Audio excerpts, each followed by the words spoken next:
안녕하세요 여러분, 너마드입니다. 탁월한 전략가 묵돌선우 몽골 고원을 지배하다. 오늘 여러분과 함께 나눌 강의의 제목입니다. 이 대부분의 내용은요 흉노 열전에 기록이 되어 있는데요, 흉노 열전은 아무래도 사마천의 관점, 즉 중국인의 관점에서 기록한 역사서이니까 좀 뒤집어서요 유무민의 관점에서, 흉노의 관점에서 그 역사를 재구성해보는 그런 시간이 되겠습니다. 탁월한 지도자임에 틀림없습니다. 왜냐하면 지금 묵돌선우가 이루었던 이 대제국을 보십시오. 그 밑에 한나라의 같은 시기에 유방이 세웠던 한 왕조인데요, 비교를 해보면 훨씬 더 큰 대제국을 이루었음을 알 수가 있습니다.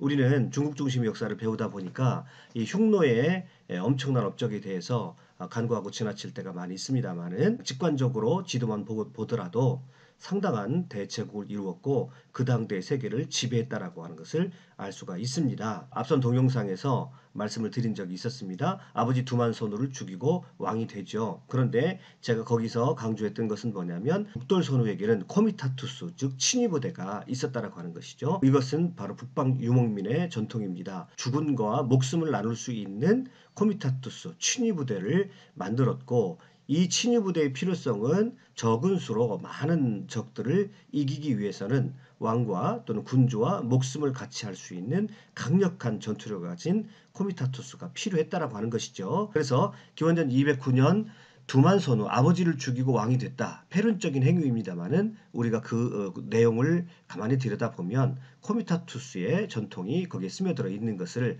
알 수가 있다라고 제가 말씀을 드렸습니다. 아무튼 기원전 209년에 묵돌선우는 아버지를 제거하고 흉노 제국의 왕이 됩니다. 선우가 되는 것이죠.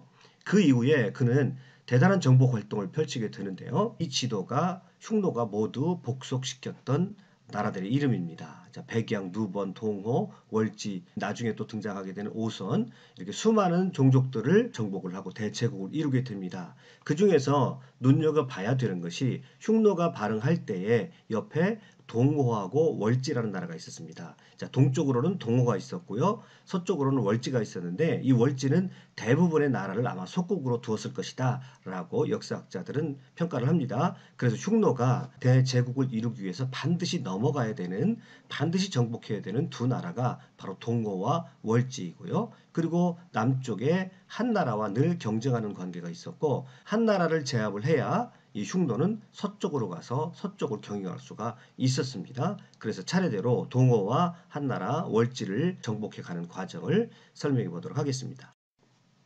묵돌이 선우에 올랐을 때 동호는 이웃에 있는 강대국이었어요. 그래서 묵돌이 선우에 오르자 사신을 보내서 요구를 하게 됩니다. 뭐라고 요구하냐면 그 묵돌의 아버지 두만선우가 타고 다녔던 천리마를 자기들에게 달라고 요구하는 것입니다. 신하들이 말합니다. 안 됩니다. 천리마는 흉노의 보물이니까 주지 마십시오. 그런데 묵돌이 이렇게 말합니다. 어떻게 남의 나라와 이웃에 있으면서 말 한마디를 아끼겠소? 라고 하면서 그 말을 줘버립니다. 자, 자기를 두려워하고 있다는 생각을 가지고요, 동호가 다시 요구를 하는데요, 이번엔 조금 더 무리한 요구를 합니다.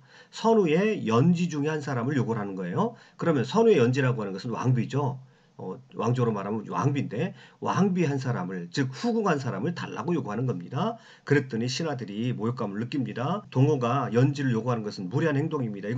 이거는 있을 수 없는 일입니다. 청컨대 그들을 치십시오 라고 신하들이 요구하니까 이번에도 묵돌이 어찌 남의 나라와 이웃에 있으면서 여자 하나를 아끼겠소? 라고 하면서 자기 후궁 중에 하나를 그에게 동호로 보내는 것입니다. 자, 이것이 바로 묵돌이 굉장히 지략이 있는 사람이라고 하는 것이죠. 이 흉노는 자기에게 꼼짝 못하고 두려워하고 있다는 것을 그런 인식을 심겨주기 위해서 의도적으로 지금 이렇게 하고 있는 것이죠. 자, 이번에는요, 또 동호가 요구를 해오는데요. 무엇을 요구해 오냐면 땅을 달라고 요구합니다. 이 땅이라고 하는 것은 어떤 의미를 가지고 있냐면 이 동호와 이 흉노의 중간지대의 땅들은 서로가 차지하지 않는 것이 불문율입니다. 그러니까 일종의 완충지대로서의 국경 역할을 하는 것이죠. 그런데 그 땅을 너희들이 쓰지 않으니까 우리에게 달라, 동호가 그렇게 요구를 합니다. 자, 그랬더니 이번에는 신하들이 다른 반응을 보여요. 자, 그것은 어차피 버려진 땅이니 그냥 줘버리십시오 라고 신하들이 요구하는 겁니다.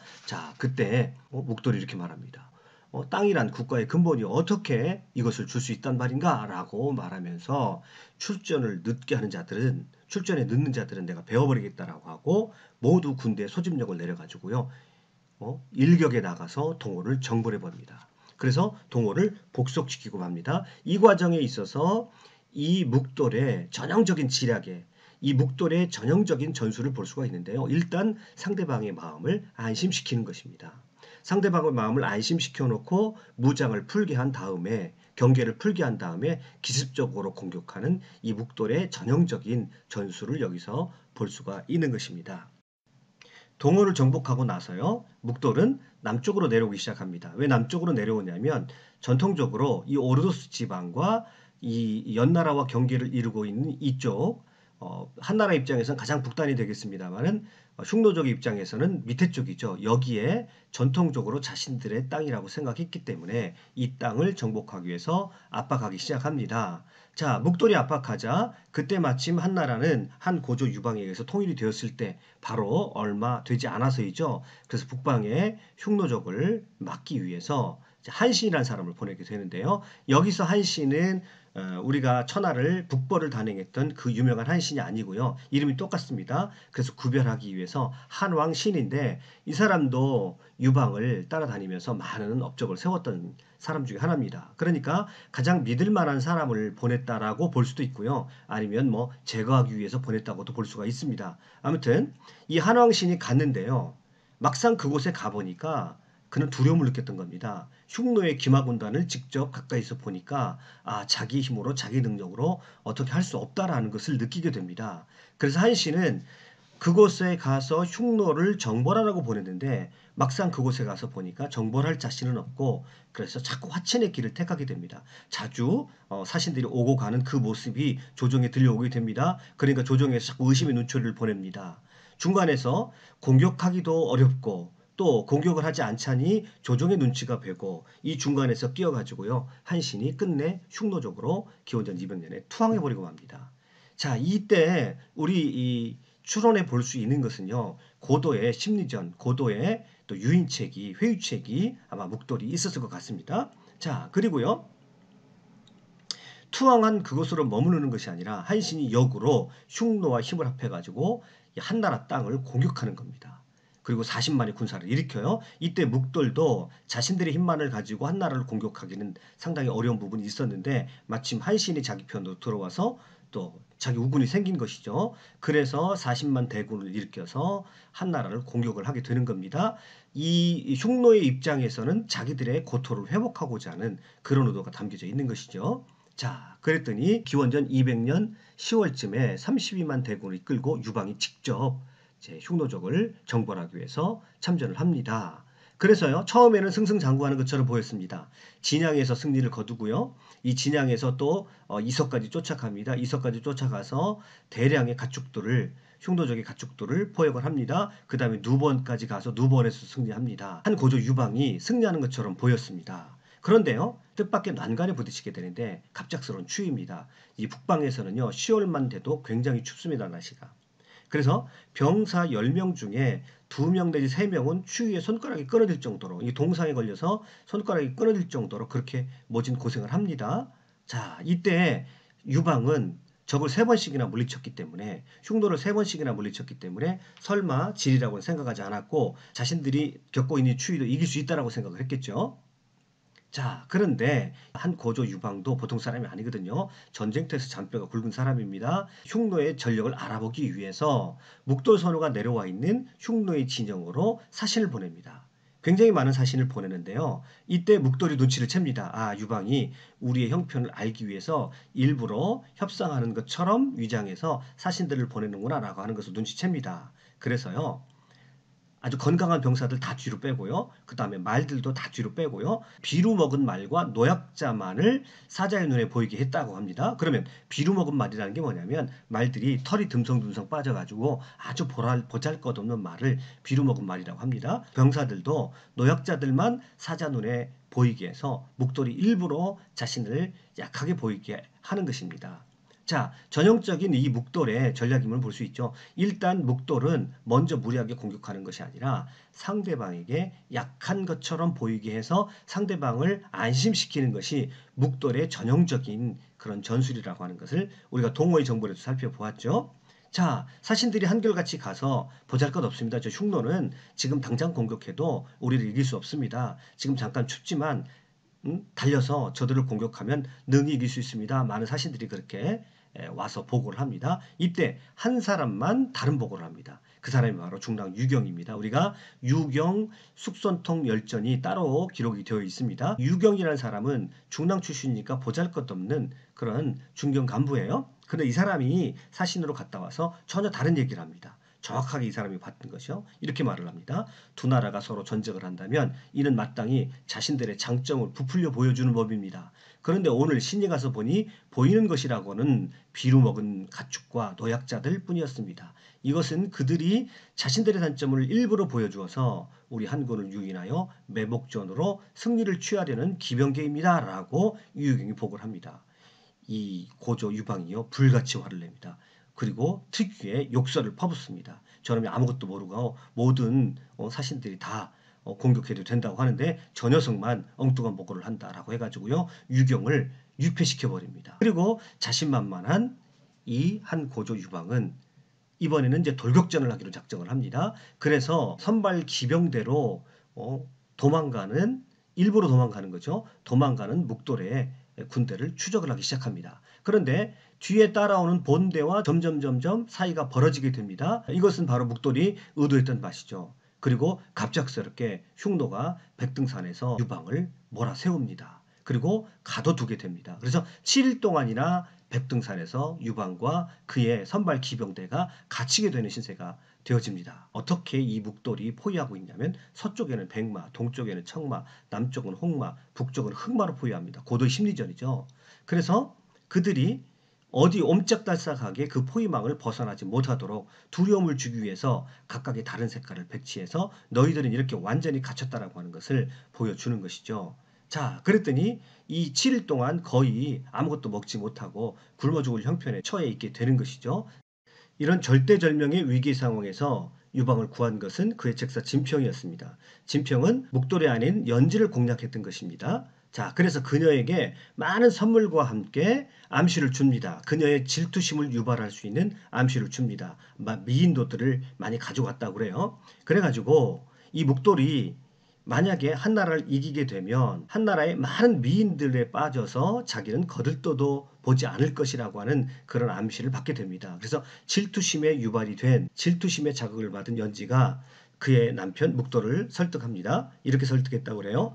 양국의 군주가 서로를 곤궁한 지경에 몰아넣어도 되겠습니까? 지금 한나라 땅을 얻는다 해도 선우께서는 이곳에 살 수도 없습니다. 또한 한나라 왕에게는 하늘의 도움이 있는 것 같으니 선우께서는 심사숙고하시기 바랍니다. 라고 연지가 선우를 설득합니다. 자, 그런데 이 말을 듣고 실제로 묵돌이 포위망을 풀어서 고조 유방을 한쪽 귀를 터줘서 살게 해줍니다. 도망갈 수 있도록 해줍니다. 자, 그러면 묵돌이 왜 이렇게 들었을까요? 두 가지 이유가 있습니다. 하나는 오기로 한 원군이 아직 도착을 안 했고 그래서 오랫동안 이 포위망을 유지할 수가 없었고요. 또 하나는 가장 큰 부족 둘이 왕과 왕비를 배출하는 것이 흉노족의 전통적인 관습입니다. 그렇기 때문에 이 연지의 힘을 무시할 수가 없거든요. 연지의 세력 또한 무시할 수가 없습니다. 그래서 묵돌은 이 두 가지 이유 때문에 포위망을 풀어주고 한 고조 유방이 살 수 있도록 해준 것입니다. 자, 그리고 나서 자기 진영으로 돌아온 고조 유방은 유폐시켰던 유경을 풀어줍니다. 유경이 이제 고조에게 이렇게 제안을 합니다. 무력으로는 흉노를 제압하기 어렵습니다. 화친을 위해 공주를 묵돌에게 시집 보내는 것이 어떻겠습니까? 그럼 묵돌이 폐하의 사위가 되고 그가 죽으면 폐하의 외손자인 그의 아들이 당연히 선우가 될 것이니 그들과 사돈이 되면 전쟁을 줄일 수 있지 않겠습니까? 라고 그렇게 제안을 하게 됩니다. 그래서 이 유경을 이제 묵돌에게 보내서 평화조약을 맺게 됩니다. 한 왕실의 여인을 선우의 연지로 바친다. 매년 하는 흉노에게 솜, 비단, 술, 쌀 등을 바친다. 그리고 황제와 선우 사이에는 형제의 맹약을 맺어 화친한다. 한나라 입장에서는 굴욕적인 불평등 평화조약이죠. 이 백등산 전투로 인해서 맺어진 흉노와 한나라 간의 평화조약은요. 이 이후에 수십 년간을 적어도 50년 이상을 동북아의 국제질서를 규정하는 아주 중요한 조약이 되겠는데요. 이 이후에 한나라는 계속해서 지속적으로 흉노에게 공물을 바쳐야 되는 그런 굴욕적인 외교 관계를 이어가게 되죠. 그 대표적인 예 중에 하나가 묵돌선우의 연애편지 사건인데요. 묵돌선우가 홀로 된 여태우에게 야릇한 편지를 보내게 됩니다. 당신도 홀로 됐고 나도 혼자이니 뭐 둘 다 즐거운 일도 없고 어떠신가요? 있는 걸로 없는 것을 바꿔보심이, 즉 여태우도 고조 유방이 없으니까 나와 연애하는 것이 어떻겠느냐라고 모욕적인 그런 편지를 보내게 됩니다. 번쾌가 신에게 군사 10만을 주시는 토벌하고 오고 있습니다. 분노에 찬 번쾌가 나서게 됩니다. 그러자 계포가 이렇게 말합니다. 함부로 입을 놀리는 번쾌를 당장 참수하십시오. 한 고조 유방께서는 40만의 대군을 가지고도 흉노를 이기지 못했는데 10만 명을 가지고 이긴다고 하니까 이것은 여태우 당신을 모욕을 주는 것입니다. 오히려 당신을 업수 여기는 것입니다. 계포가 그렇게 직언을 합니다. 할 수 없이 여태우는 차오르는 분노를 꾹 참고 저는 이미 늙어서 기력이 쇠하고 머리카락도 이도 다 빠져버렸습니다. 라고 모욕적인 굴욕적인 편지를 묵돌에게 보내게 됩니다. 그러면 묵돌이 진짜 연애하고 싶은 마음에서 그랬을까요? 사실은 그게 아니라 지금 이 시점에 오면 묵돌은 서역 공략에 관심이 있었습니다. 그래서 내가 이렇게 모욕을 주었을 때 한나라가 어떻게 반응하느냐라고 하는 것을 보려고 했던 것이고요. 한나라는 아직까지는 흉노에 대해서 전쟁을 엄두를 내지 못하는구나 라고 확신을 얻게 되고요. 본격적으로 묵돌은 서역 공략에 나서게 됩니다. 그 대표적인 나라가 월지죠. 월지는 원래 어디에 근거지를 두고 있었냐면 하서회랑이라는 곳이 있습니다.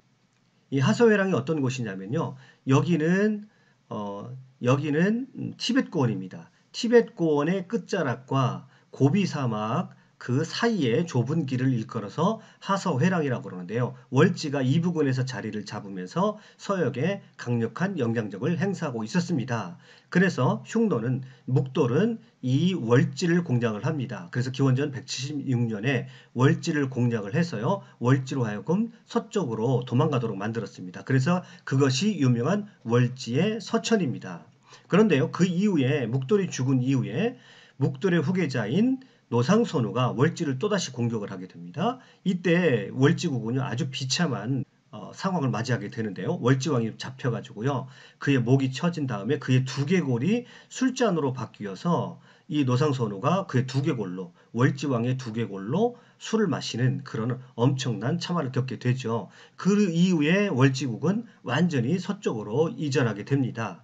그래서 이 지도를 보시죠. 흉노의 전성기에 엄청난 흉노 대제국입니다. 그 옆에 대월지국이 있죠. 원래 이 대월지는 자 여기 보시면 항아가 북쪽으로 넘어가는 이 오르도스 지방 있죠. 여기가 감숙성입니다. 이쪽에 있었던 지금으로 말하면 감숙성성에 있었던 이 월지가 서쪽으로 가서 자리를 잡게 되고요. 대월지의 후손들이 세운 나라가 이쪽에 인도의 쿠샨 왕조가 되겠습니다. 그러니까 인도의 쿠샨 왕조를 따지면 사실은 하서회랑에 자리 잡고 있었던 원래 월지가 그 유래라고 할 수 있습니다. 아무튼요. 나중에 이제 이 월지국은요. 이 대월지는 흉노하고 이렇게 철천지 원수지간입니다. 이 소식을 나중에 한무제가 포로들을 통해서 듣고요. 장건을 파견하게 됩니다. 그래서 이 대월지와 동맹을 맺고자 했고요. 월지족과 동맹을 맺기 위해서 장건이 찾아갔던 그 길이 바로 후대의 비단길이 되어지는 것입니다. 아무튼 흉노는 몽골을 정벌을 했고요. 그 다음에 한나라와 싸움을 해서 한나라를 눌러놨고요. 그 다음에 이쪽에 있던 월지를 정복을 해서 월지의 세력하에 있던 이 서쪽 지방을 완전히 장악을 해서 묵돌은 흉노 제국 최초의 몽골 고원의 거대한 유목제국을 이룩할 수 있었던 것입니다. 후에요. 한나라에서 문제가 왕이 된 다음에 이 묵돌이 편지를 보내게 됩니다. 이렇게 시작을 해요. 하늘이 세운 흉노에 대선우는 삼가 문노니. 이것은 완전히 한나라를 속국으로 대하는 태도라고 할 수가 있겠죠. 자, 그래서 몽골 고원에서 역사상 최초로 유목제국을 이루었던 묵돌 선우의 위대한 업적을 오늘 살펴보았습니다. 오늘 끝까지 강의 시청해 주셔서 대단히 감사합니다. 수고하셨습니다.